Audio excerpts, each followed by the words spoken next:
আসসালামু আলাইকুম ভিউয়ার্স। আমাদের শীতকালীন তরকারি হিসেবে অনেক রকম সবজি পাওয়া যায়। তার মধ্যে থেকে আমরা অল্প কিছু তরি তরকারি নিয়ে আজকে শুরু করছি রেসিপিটা। কিছু আছে ফুলকপি, ধুয়ে নেওয়া ফুলকপি, কিছু আছে শিম আর বেগুন। এগুলো দিয়ে আমরা চিংড়ি মাছ দিয়ে রান্না করব। সো গাইস, চলুন দেখা যাক। পাত্রে ঢেলে দিই অল্প কিছু পরিমাণে তেল।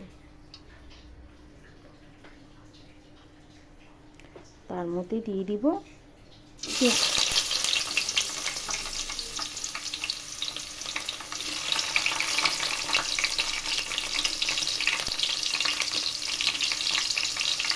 পেঁয়াজ কুচি।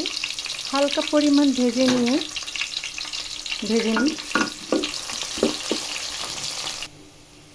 একটু লাল হয়ে ভেজে আসার পরে আমরা পেঁয়াজগুলো যখন লাল হয়ে গেছে তার মধ্যেই দিয়ে দিব পরিমাণ মতো হলুদ,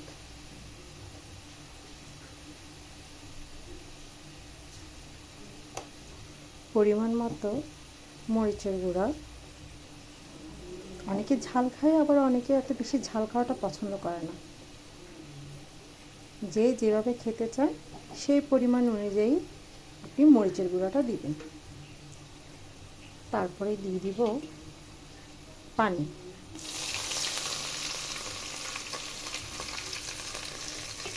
যাতে পুড়ে না যায়। একটু ভালো করে কষিয়ে আসলে তার মধ্যেই দিয়ে দিব চিংড়ি মাছগুলো।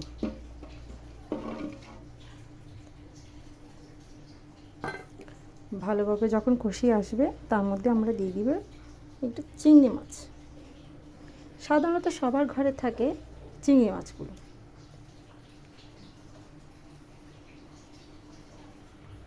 এর মধ্যে দিয়ে দিব স্বাদ পরিমাণ লবণ। এগুলো যখন ভালোভাবে কষে আসছে তার মধ্যে আমি দিয়ে দিব ফুলকপি,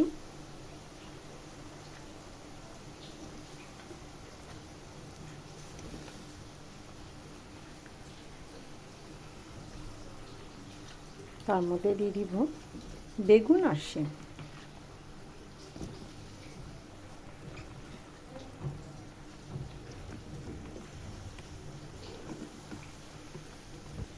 তারপরে দিয়ে দিব কয়েকটা কাঁচামরিচ।